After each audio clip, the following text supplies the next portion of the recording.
Uses of philosophy for living. What the hell does this mean?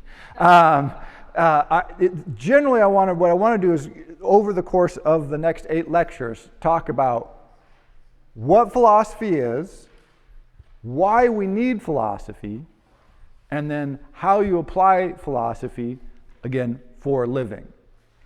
So, one way, and not the only way to think about this, I like to use an anecdote from when I was younger. I was in high school, but my next oldest brother had just gone off to college, and he was your classic, unbelievably broke college student. And I was talking to him on the phone, and he said, well, Wes, I got to go because I got a bunch of people coming over to play poker tonight. And I went, oh, Chuck, my brother Chuck. I said, Chuck, do you have the money to be playing poker? Do what you want, but I'm a little worried because I know you're broke. And he goes, oh, Wes, they don't count cards. And I said, oh, well, knock yourself out. You're going to have a very good. And he did a fair bit of paying his way through college by playing poker with people who did not know how to count cards. And my rough analogy for philosophy is the counting cards of life. You can't control the cards you're going to be dealt. You can't control the cards that other people are going to be dealt. But how you respond to them, how you understand the situation in which you find yourself, and then how and why you respond in any given situation, you can control. And when you're playing cards or you're playing life, you do a hell of a lot better if you're counting the cards than if you're not. And so this idea is to me, this is basically what philosophy is about. Now, a quick definition of philosophy, we're going to spend a lot more time on this in the next couple of lectures, but I want to move on to the why of philosophy tonight. Tonight is really the why of philosophy. Oh, I should mention, tonight we're going to talk about the well-formed mind. That's the actual title tonight, the well-formed mind. The lowest level of philosophy is anytime you make a decision, which we do all the time, you have to have some process by which you make that decision. And some people will say, well, this is philosophy. You have a philosophy, an outlook, a rubric that allows you to make all the decisions that you make. Ipso facto, you have some philosophy of life. To me, this is an exceptionally low bar for what counts as philosophy. I like a slightly higher one, which is to say, philosophy is the attempt to reflect on the evidence, on yourself, with reason, and with consultation with others, both living and from the past. And a big part of philosophy is the looking back, because we are not unique humans. Humans have lived before. Our problems have been experienced before. People have responded differently, unsuccessfully, successfully, or just differently. And so philosophy in its broadest sense, I think, is just this attempt to conceptualize and think about our lives with evidence and reason. It's very difficult, and we'll talk about why that is. To make this necessary, you need 2 things at a minimum before you need philosophy. Slaves, remember, do not need philosophy. You need to have a certain amount of freedom before you need philosophy. Because if you have no choices, then you have nothing to think about, in which case you really don't need a philosophy. Because you're just existing. You're just responding to stimuli. You're only doing what you have to do, and you're avoiding doing what you can't do. But once you're able to begin to make choices, which comes along pretty early, as we'll see, then you have to start having reasons for making choices. Why am I doing what I'm doing? Ooh, now you're in the mire.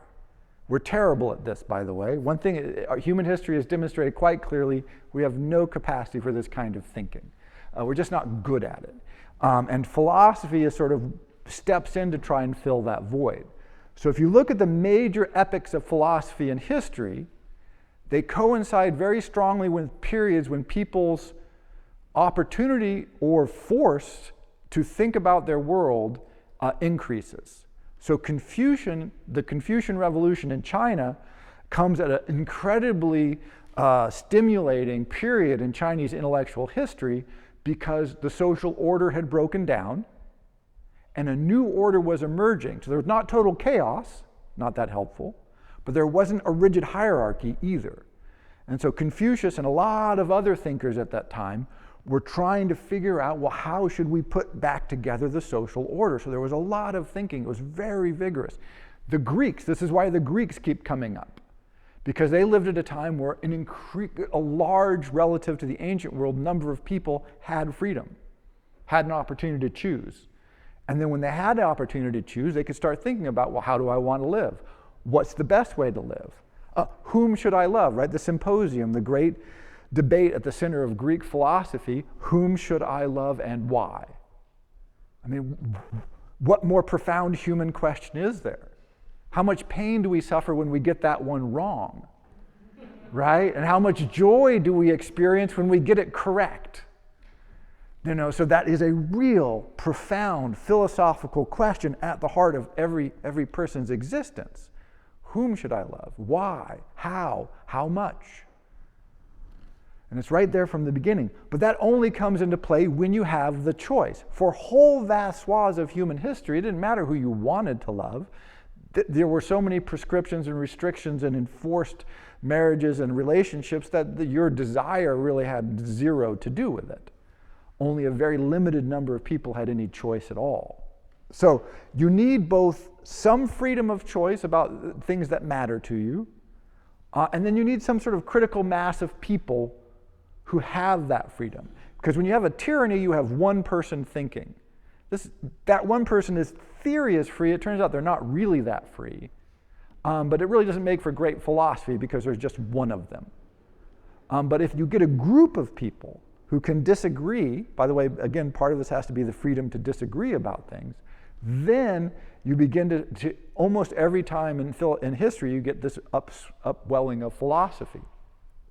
So that's sort of the rough background. So if we think about it, if you look at the chart here, you say, why do we need philosophy? Well, we need philosophy because our minds are so well formed. What has formed our minds so well? Well, look at this history here.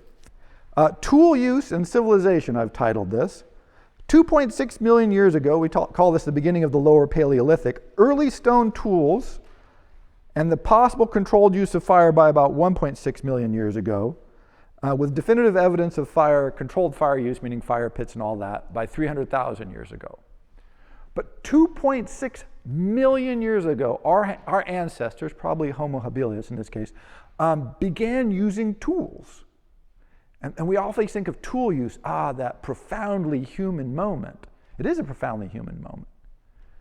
But for 2.6 million years to about 200,000 years ago, so for almost 2.5 million years, pretty much the same stone tools. They got a little more complicated, not much. They spread further, but not a lot of change. So almost 4 million years of static tool use, which is astounding when you think about it. Then 200,000 years ago, give or take, you hit roughly the middle Paleolithic. And there's this jump in stone tool technology, a lot more sophisticated tools, a lot broader range of tools, and some evidence that humans start living in larger communities. Well, that's kind of great. Here we go. But larger communities means 30, 40, 50. Maybe occasional larger gatherings we see in the archaeological record, but still nothing like a city or such. And then about 50,000 years ago, you get the upper Paleolithic. And now there really is this jump in tool technology. We get throwing sticks, we get spears, we get tar. I mean, all kinds of sophisticated tool use. And art. All of it. It's like one day, our ancestors woke up and went, sculpture, jewelry, tattoos, painting, everything, carving. What you name an art form, they were doing it. Or at least anything that could be left in the archaeological record, we find in the archaeological record. Amazing, and the statuary and the carvings that they have let you know that no matter how old it is, it's clear that they had been doing it for a while. But there is this right around 50,000 years ago, and it may get a little earlier, but right around there's this huge explosion. And you go, ooh, now these really start to look like us. They're doing the kind of material that we do, but still stone tools. Again, slightly larger groups, but nothing like a city.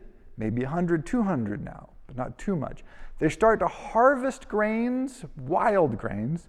There seems to be some storage, but there doesn't seem to be any cultivation yet. And then 10,000 years ago, this is just 10,000 years ago, you get the agricultural revolution. These are all rough dates, by the way. Some places, later, some places a little earlier, but roughly 10,000 years ago, you get the agricultural revolution. And everything that we've inherited in our civilization has come about in the last 10,000 years. I was trying to figure out how to put this in context. If you think of it as a clock of 24 hours, so at 1201, we began using tools 2.6 million years ago.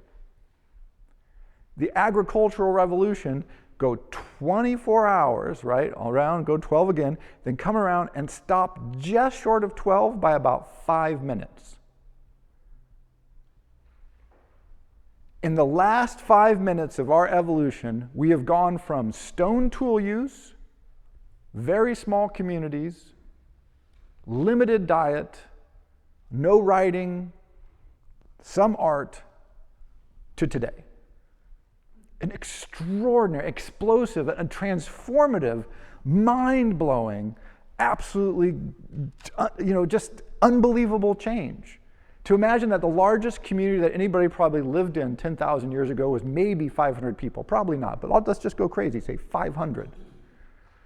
And now there are super cities in China that are 100 million people. They're being managed as a single city, 100 million people. I mean, this is in the blink of an eye. So why is this important for philosophy? Well, one reason is because we are still those people who use stone tools. For 2.6 million years, we used stone tools. And for the last 10,000, we've had cell phones, right? I mean, this leap is absolutely terrifyingly amazing. But we haven't left those ancestors behind. We're not fundamentally, in many ways, different than they are. Certainly not from 50,000 years ago. And in a lot of ways, not that different from 2.6 million years ago.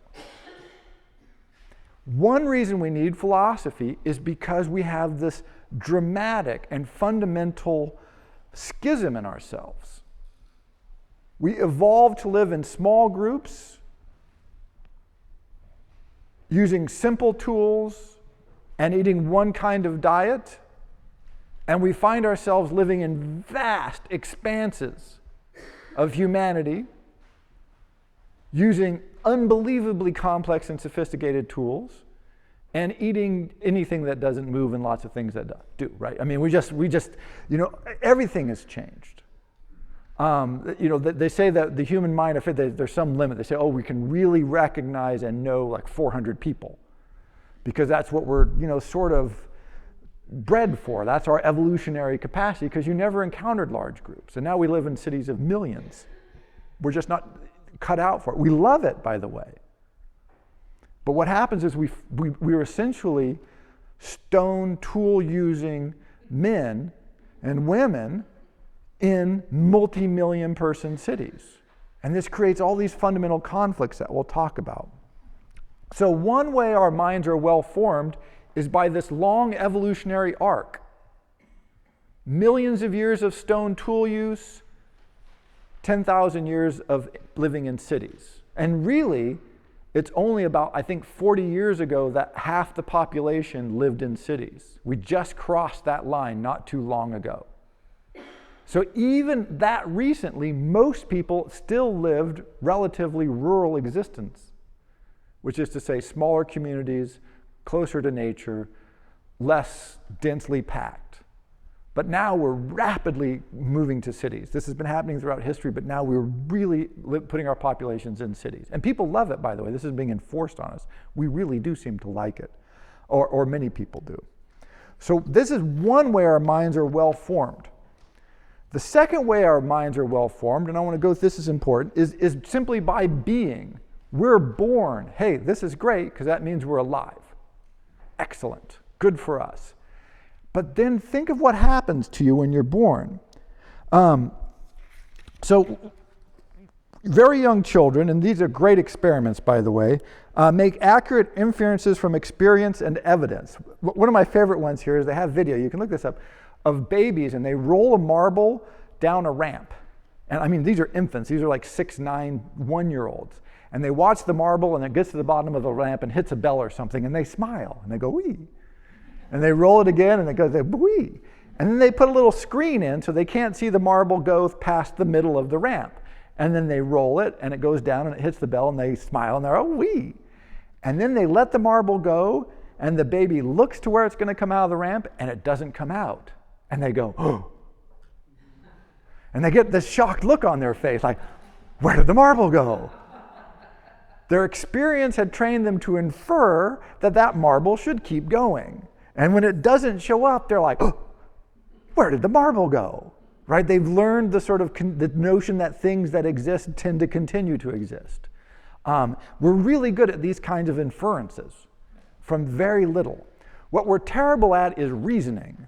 Our reasoning skills develop very slowly and very incrementally, and not in a sophisticated manner at all.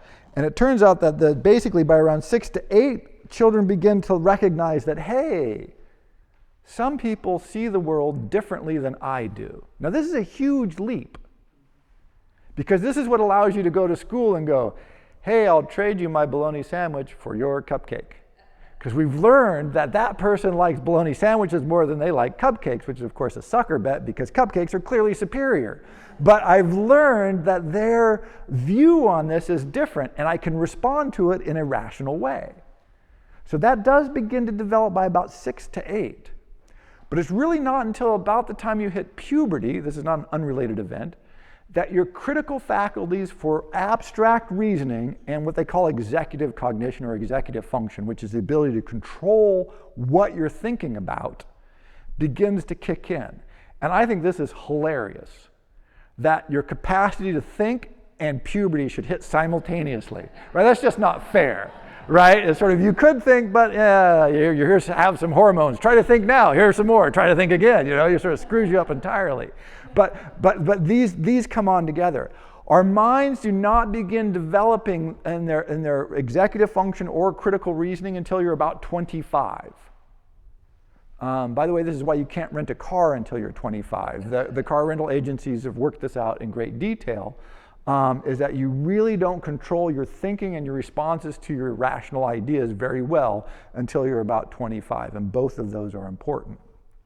So roughly, 12, 13, 14, and this is all variable with the individual, right? Some people earlier, some people later.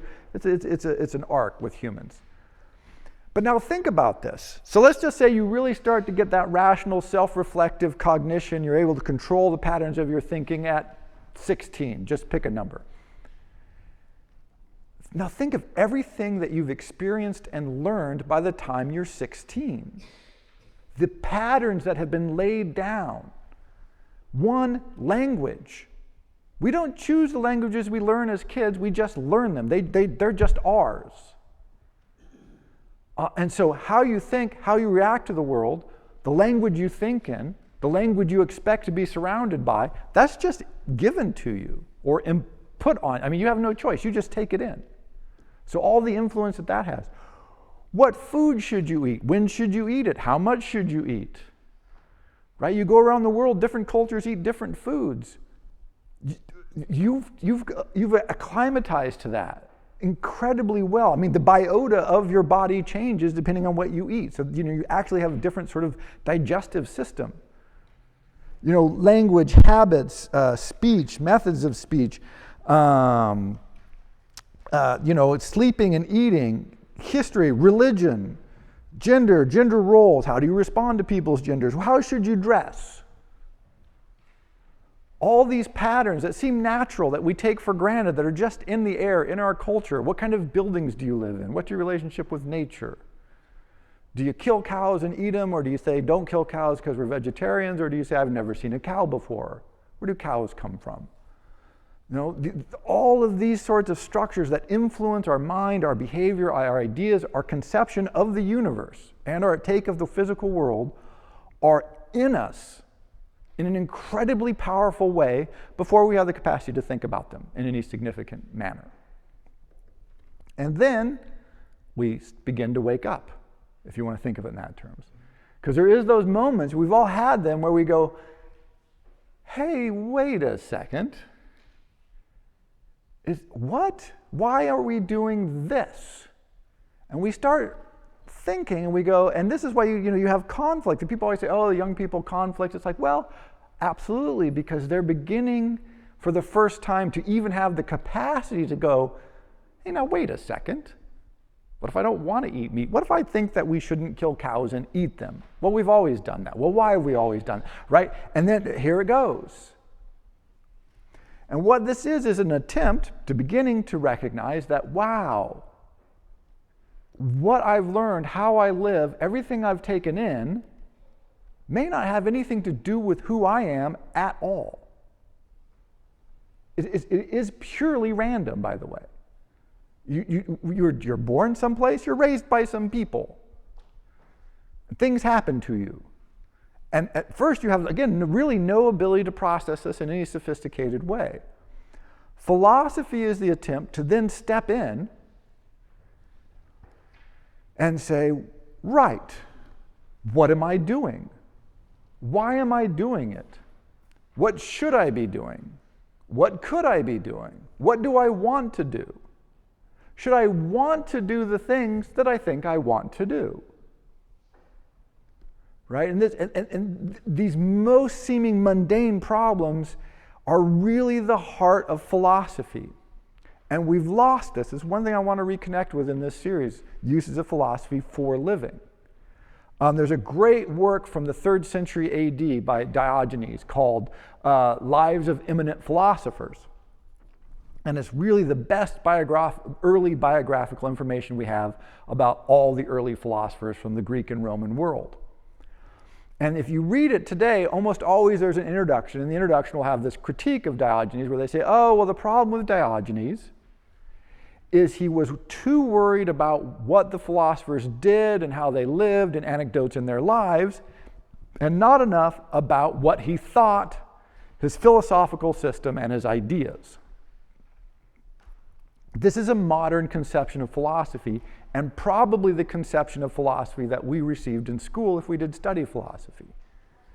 For Diogenes, for the Greeks, for the Romans, how you lived was your philosophy. The whole point of philosophy was figuring out how to live. So the Greeks, the Romans, they argued endlessly about what made a good life, what you should be seeking. Should you be seeking indifference? Should you be seeking joy? Should you be seeking pleasure? Should you be seeking thrive and challenge? If so, why? Who should you love? Like I said, this is, who is the best object for your love? What kind of person should they be? These kinds of questions were at the heart of philosophy right up until about Kant and Hegel. We can blame them. It's always good to blame somebody. So let's blame them. And so we began to lose track of this core, which was really this other set of questions. And much, if not most, of early philosophy is dedicated to asking precisely these questions. And the reason we need to ask them, and the reason they asked them in ancient China, and in ancient Persia, and in the Arabic Renaissance, and in the Italian Renaissance, is because people began to look around and go, hey, I have a little freedom. What should I do with it? How should I live? What's the best way for me to go through my day? So when I took philosophy, I took an ethics class, of course, when I was an undergraduate, and we had the classic ethics question is, okay, if a museum is burning down and you can save some classic, paintings by Caravaggio or Titian or somebody, or this, sort of derelict drunk woman who happens to be passed out in the museum, who do you drag out? And I always thought that you should drag out the philosophy professor and shoot him. But that was, I actually gave that as an answer one time. I don't recommend that as an answer. It does not score well in any way. But because, you see, this is not the kind of ethical question we ever encounter, or that we are very likely to encounter. And in any case, if we do encounter it, it turns out that the evidence is perfectly clear. We drag out the person every single time. History is pretty clear on that, which I think is good for us as human beings. It turns out, but given an inanimate object and a person, we don't ask about the quality of the person, we just try to save people. So this, I think that's a pretty well-established behavior pattern in human history. But the reason this is such a frustrating question is because of all the ethical challenges we face, this is not really one that's very helpful. More helpful would be one of my favorite one, which is, what should I have for breakfast? Right? There's your real core ethical challenge. It really is. It doesn't seem like it. But how many, everybody knows that we've skipped breakfast and then we feel poorly. Yeah, everybody's done that one where, I skipped breakfast, or maybe I just had 2 cups of coffee, always an excellent breakfast. And then you feel badly. Now notice, making yourself feel poorly is a bad decision by and large. Not invariably. There may be times when it is worth it, right? None of this is absolutes. And then you have to ask yourself, well, why would I do that? Conversely, we've certainly all succumbed to the, I'll have 3 donuts and 2 cups of coffee breakfast, which makes us feel extra good in about an hour, right? And so well, there you go. You failed yourself again. And these daily battles, these very seemingly small notions, these are much greater about, if you read the ancient philosophers, Confucius, if you read the Persians, if you read the Greeks, of course, these are the kinds of questions they talk about. These are the issues. Because what they recognize is what everybody is doing around you. Once you decide that's not necessarily the correct answer, now you're in trouble. So a couple of questions I wanted you guys to consider on your own here. I'm going to give you homework in this series, so be prepared. I've decided. Ask yourself, when you think about the patterns that you've inherited, what are some of your earliest memories? Right? What are some of the things these are the things that have stuck with you, by the way, from the past? What are some of the key experiences you remember from childhood, right? What are some of you have your earliest memories, and then if you go forward a little, what are the ones that really spike and stick with you? And those ones that you go, wow, I really remember that day, when that dog attacked me, or when I got that great birthday present, or whatever it is. Those weird selections of memories that we've carried with us. When do you remember coming into conflict with your environment, and why? When do you remember sort of going, I don't want to get up early and go to school. I just really want to sleep.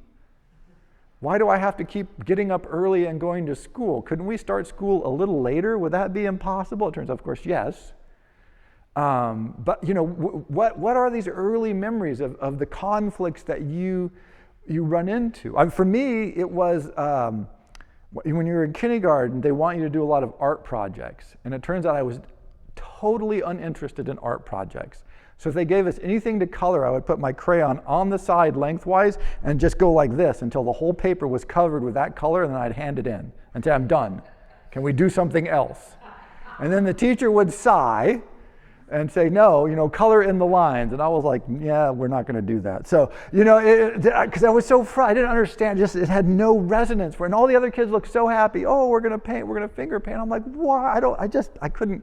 I don't know. My mind wasn't there. I'm like, we could do so many other things. We could be outside. We could throw rocks at, I don't know. But it was just this fundamental struggle that I had. So it's not wrong, or it's not wrong to give, I think it's great actually to give kids art and finger paint. I think we should do more of it, vastly more of it. But for me, it didn't work at all. I was not interested. I wasn't there. And so we have these conflicts, which aren't evil. It's not like I wanted to kill people and they said I couldn't. It's just these fundamental, how I am, how I feel, how I see the world begins to conflict with what the world is doing around me and doing to me and wants to impose on me. And then you have to begin saying, well, why? What does this mean? And then ask yourself, how would some of these key experiences have been different if I were born in the Renaissance, Florence, or Heian, Kyoto, or any kind of historical period that you know about? I mean, this is one great thing about travel, or if you move to a different country entirely. What you realize is different countries are different. Right? I mean, they are different. We take our own worldview, our own processes, our own way of getting through the day so much for granted that we go to these foreign countries and we go, wow, they live so weird, it's so different. It might be great different or it might be terrible different, but it is that shocking sort of dissonance that, oh, how I live doesn't necessarily have to be that way. And so the first use, or one use, of philosophy is to try to help us unconform our minds. I say the well-formed mind, and what I mean is our minds are just vastly too well-formed. Think of this, you're 14, 15, 16 years of social pressures, experiences, restrictions, impulses placed on you that overlay 2 million years of evolution. And then again, your faculty to respond to this slowly wakes up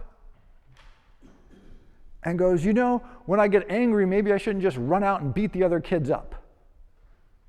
Right? Maybe that's not right. And then that might have been a very good response for 2.5 million years. Threatened, attack, or run. That's reasonable for almost the entirety of human history. Well, now we say, well, you're not supposed to attack and you're not supposed to run. So we just get stressed out, right? This is, fundamentally, this is what stress is. Stress is, I think I'm being attacked by a tiger. I'm not actually being attacked by a tiger, and it's inappropriate for me to get from my desk and run, but I want to, but I can't. So I'm just going to sit here and my body's going to stew. And I'm going to feel ill, and my heart's going to race like I am being attacked or I am fighting, and my blood is going to, all these hormones are released, and it's terrible. And I just sit there in a 2.5 million year old body in an air-conditioned cubicle going, there's no tigers and I can't run, but I don't know what to do. And what do we say to ourselves? We say in our mind, our rational mind says, there's nothing to fear. Don't worry about the presentation. Don't worry about your job review. It'll be fine. If they didn't call back, it doesn't mean they didn't like you, right? And your rational mind is totally correct. And how much influence does it have on how we feel? Right? You must have felt this where you go, I have my rational mind and I have how I feel, and apparently they never talk to each other, right? They've decided to see other people. I don't know what's going on. I can't get them to sort of, our emotions live this life of their own. If you've ever laid awake at night going, it does not help to lay awake and worry, I'm going to go back to sleep now, right? It is just... Yeah, no, I don't know why that doesn't work. It should work, but for some reason it doesn't work. Our rational minds don't control our emotions that way. There's this interactive call and response. Sometimes they're totally separate, sometimes they work together, sometimes they work in dramatic tension. I know something is safe, I know it's okay to do it, but I'm terrified to do it. This is a classic jumping off the diving board moment. Right? You stand on the ground and that diving board does not look that tall. Do you know why it doesn't look that tall? Because you're looking from the top of your body up. So you've taken however tall you are off the height of the bottom of the diving board. So if the diving board is 8 feet and you're 4 feet, you think it's only 4 feet off the water. When you get up there, you're now looking at the top of your body down. And so what looked to you to be 4 feet tall is now 12 feet tall. Seriously, this is a serious, mistake that we make. And so we go, geez, it looks a lot higher from up here. And it does look, because it's 12 feet instead of 4. And you freak out and you go, if I do this, I'll die. But another part of you says, well, look, these kids have been doing it all day. And then there you are. You're in you're in that classic tension. Well, I don't want to look like a coward. Well, what do I care what other people think? I do want to be a coward. No, I don't. I want to jump off. I want to be brave. I want to be the person that jumps. No, I don't. I want to climb down. I'm terrified. It'll hurt if I hit the water. I could die. Part of your brain says you're going to die. You're going to die and drown. And you go, well, no one. Just like the place would be littered with kids. right? And then at some point, for whatever reason, you either jump or the person behind you pushes you, or somehow you go. And then that first jump usually makes people go, oh, well, that's not so bad. Maybe I can do that again. Or, you miss the water, hit the deck, and you're like, well, that was terrible. But generally, we go, no, that's okay. And you get used to this. But those sorts of tensions, we have a hard time thinking through when we're young. By the way, we have a hard time thinking through them when we're adults. This doesn't get this much easier. But the notion of philosophy is to apply what other people have learned, to step back from ourselves, from our well-formed minds, and go, what do I think I really want? Why do I think I want it? Where does this desire come from? Why am I afraid of doing it? Is this fear reasonable? Can I overcome this fear? You'll read a lot now about how psychology controls us, our psychology, we're driven by our psychology, all this. In some ways, yes, this is absolutely true, but in some ways, this undermines the whole premise of philosophy. The idea of philosophy is absolutely we're driven by our psychology, but we're not animals. We can, and history is perfectly clear on this, we can stand above that. We can say, yes, this is my psychology, this is how I feel, this is what my background has driven me to, and yet I'm going to choose to behave differently. It's difficult, it can make us ill, it can physically destroy people actually. You can actually sort of, that tension can be so powerful that it really racks people. And yet it can be done. The history of philosophy is perfectly clear on this. And so when we think about philosophy, this is what I want us to start thinking about. And I have a few quotes to go along here, right? So first from Nietzsche, always good to start with Nietzsche. A very popular error, having the courage of one's convictions. Rather, it is a matter of having the courage for an attack upon one's convictions. This is really, there is no more fundamental question in philosophy. The courage of your convictions is easy because our minds are so well formed. Women cannot be educated. We know this. Right? This was an absolute core belief throughout almost the entire world for almost the entirety of human history or human civilization. Generally, it went along with laws that made it illegal to educate women, which I always thought was sort of a contradictory impulse. Women can't be educated, plus it's illegal to educate them, right? So there was that sneaking suspicion that they might be able to be educated, but we better not run that experiment. And even today, by the way, this is still controversial, and I can never figure this out. They're always coming up with reasons why women can't learn math, or they can't do this, or they can't do that, their minds are different, whatever. It's utter nonsense, but that strength of that core belief went unchallenged for thousands of years of civilization, even in the face of incredibly well-educated, powerful, capable women. Nietzsche himself, who liberated himself from an unbelievable collection of social beliefs, racism, nationalism, hatred of the Jews, the list goes on. He couldn't quite get his mind around women. He tried. But in one of his great quotes, he said, "Woman is riddle, the answer to which is get with child." And it's like, wasn't his best moment, you're like, you did so much good, and he was a great thinker, and he did there's an argument that he did kill himself trying to think himself out of all of these chains. But that was one he couldn't quite clear. That's how ingrained it was. But he tried. But this notion of you don't just believe, you challenge those convictions. And if they come through the other side with an honest attempt to analyze them, then okay, maybe they're worth having, maybe.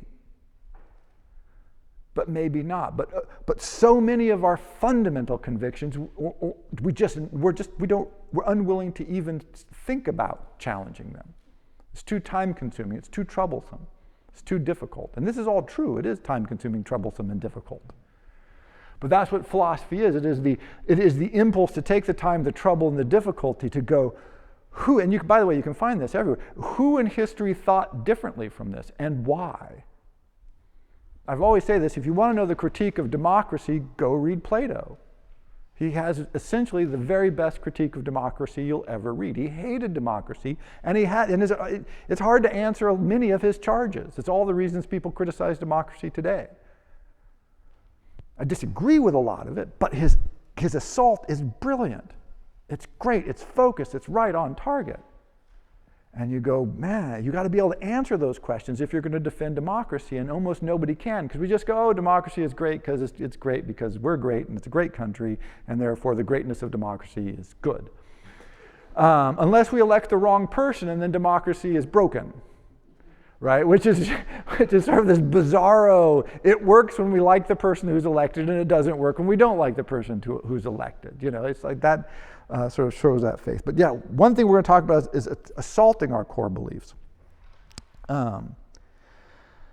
Second, the play is the thing wherein I'll catch the conscience of the king. Of course, Hamlet, when he's getting ready to catch his father, for having killed his father, Hamlet's father and the uncle's brother.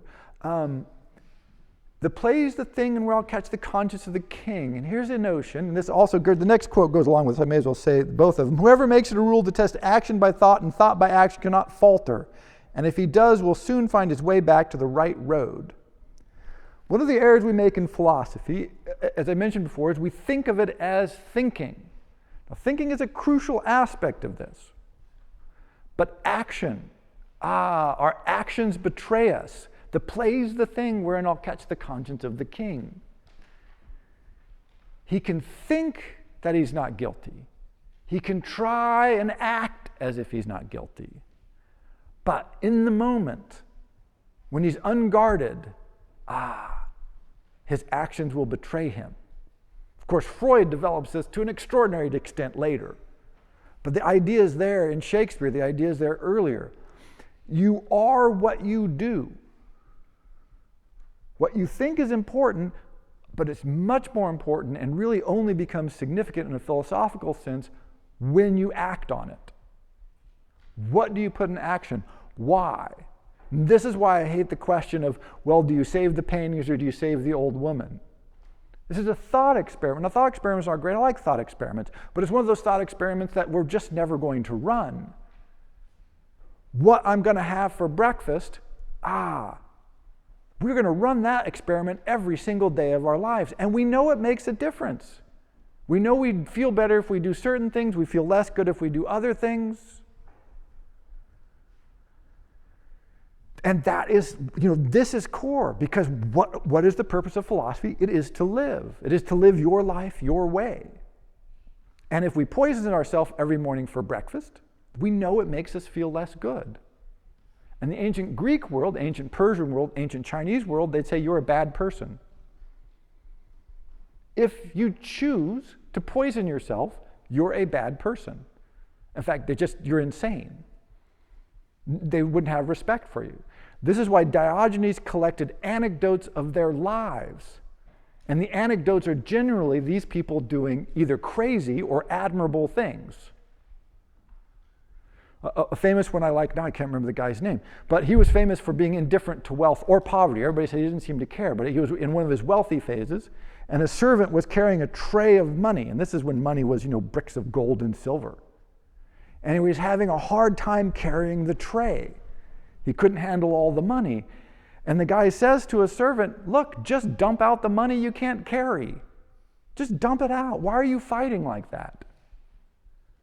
And I thought, wow, what a profound message. How many of us have the courage to do that today? If I'm struggling with money, well, just get rid of it. Get rid of the money you can't handle. Just dump it. Right? We can't do it, right? We know that's wrong. And so it's these anecdotes, because this is what these people actually did. Or at least were purported to do, of course. The reliability of some of the reports, you don't know. But what they were fascinated by was not what people said. That was interesting. And they listened to them, but it was also what they did. Again, to go back to Symposium, Alcibiades says of Socrates, Alcibiades, the handsome, wealthy, troublesome sort of man about town, you're one of your most famous young Greeks at the time, and he says to Socrates at the thing, who is wildly, desperately trying to seduce, he says, you're the only person that I feel shamed to be with because you're so much better than I am. That was Socrates' real power, is people had to admit he is a better person than I am. And so I want to be more. He makes me strive to be a better person. Now, what better means is, that's wide open. Some people Epicurus, some people Socrates. It could be Confucius. It could be Mencius. It could be the Moists, right? It could be the Zoroastrians. I mean, it depends on your culture and who's available and what the arguments are. But that's that notion of it's not just what we think. It's not reading the book. It's like, oh, did I think about it and go, right, maybe I should behave differently, and then see if that change in behavior gives me the result I want. And as Nietzsche suggests, following on that, he says, look, if you think about it and then act, even if you mess up, then you'll go, oh, okay, that didn't work. I'll try this. I'll try something different. And maybe that difference will get me back on the track, get me where I want to be. So I'll leave you with a final thought here as we get ready to roll through this. Again, this is just the introduction to work through for the next 7 lectures. Excuse me. One goal that you need to think about is, for what? What's my goal? What am I aiming at? What am I trying to achieve? So if people know pragmatism as a philosophy, a philosophical concept is you do whatever works. Now, in some ways, this is a perfectly reasonable philosophical concept, except you need to know works for what? What is it you're trying to get it to work for? If you don't know what you're trying to do, what you're trying to achieve, what you want, why you want it, then essentially it's hard to have a philosophy because you have no way to sort. So if you say, what I really want to do is feel good and be healthy every day, so I need to eat this for breakfast. Because when I eat that, I feel good. When I vary too much from that, or I skip breakfast because I'm in a hurry, I feel bad. Or you could say, I really want to, become governor of Washington State. And so I know I'm going to have a lot of meetings, I'm going to have to travel a lot, and so I'm going to miss some breakfasts, and I'm not going to feel that good a lot of days, and that's okay. Because my goal is to become the governor of Washington, which I can't even imagine, insane goal. But anyway, somebody might want to do that. Somebody's a governor, right? So it might be willing. You might say, look, I'm going to stay up late. How many people stayed up all night studying, right? You know this is going to make you feel crappy. And it's not like it's a mistake. You're not thinking, oh, if I stay up for 30 hours and drink coffee, I'm going to feel spectacular. You're like, no, if I do this, I'll be able to get a grade or finish a paper or do a project or something. That is my goal. And so I'll sacrifice my health for that. So what the goal is, or maybe goals, although I'm suspicious of having more than one or two, gives you a way of measuring what your decisions are being against. If you have no goals, then basically you're just operating in the moment all the time. Oh, I made this decision now because I feel this way, then that decision, and this is an uncoordinated, and that's why it's really not a philosophy. Because philosophy is the attempt to think systematically, to have an overarching idea, to reflect on the patterns, to take in the evidence, and then make decisions. And sometimes we have to make decisions quickly. And sometimes we do have to make spur-of-the-moment decisions. And often we then look back and go, that was really stupid.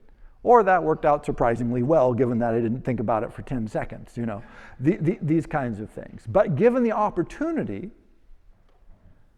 to reflect and think, in theory, we're back to the card counting. If you're dealt, a 2, a 5, a 7, a queen, and a 10, this is not a great hand. But if you're counting cards and you know who your opponents are, and you're in control of your emotions, if you're not afraid of losing money or greedy to make money, then you can probably figure out a way to play that hand, either fold or see what other people are doing, see what the cards turned over, right? Whatever's going on, you can adjust to that. If you're counting cards, if you know the probabilities, if you have your emotions under control. If not, my brother's going to take your money, right? This is just as simple as that. Over time, he's going to win. And so what we want to explore, again, for the next 7 weeks or 7 months, is some of the major questions that we ask ourselves, how we ask them, and then reflect on answers that have been given. Now, none of these answers are going to be correct because we're all hugely variable. But hopefully they help inform us in the decisions that we have to make. So as I mentioned, I want to give you just a little bit of homework. And the one that I gave here already, which was the ask yourself, what are your earliest child memories? You know, what experiences really stick with you? When do you remember coming into conflict with your environment? Right? And then ask yourself, how have these shaped me? How have these influenced my thinking, my outlook? You know, do I do things now that were driven basically by these experiences that I had when I was 6? Answer, yes. The psychology on this is perfectly clear. You don't have to be, but generally we are. But that pattern can be broken if you want to, if we actually want to. And 2, so reflect on those, because again, this is that well-formed mind thing, because I think first, if you can get a sense of how incredibly powerful the training that we received, it's not a criticism of the training, we have to have some training, it's just in there. It'll give you a sense of why you need to think systematically, carefully, and hard to address it. And then second, ask yourself, for you, what is it?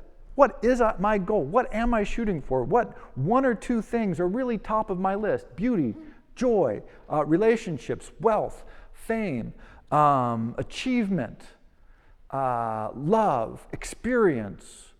I don't know. I'm trying to think of other things. Health, vitality. All these things that you could choose and say, you know, this is really, you know, not that you have to give up everything else, but when you sort, you go, you know, I usually choose this over this, or I think I should choose this over this. Because this is the most important thing that everything else will flow from. So if I have beauty in my life, well, then I don't worry so much about other things. If I feel good, then who cares about if I have money or not? If I have wealth and I feel comfortable and confident and I feel safe in the world, and then everything else is beautiful, right? All of these are answers that have been given, but they vary from person to person. But if you ask yourself, you know, if I make a list, what are my 1 or 2 or maybe 3 top things? And you can look at those and say, of those, which are really the 1 that, or 2 that I want to stick with, that I'm willing to stake my claim in, that this is my philosophical goal, and this is where I start from. And then we can work from there. So we're going to look at a lot of those as we move forward.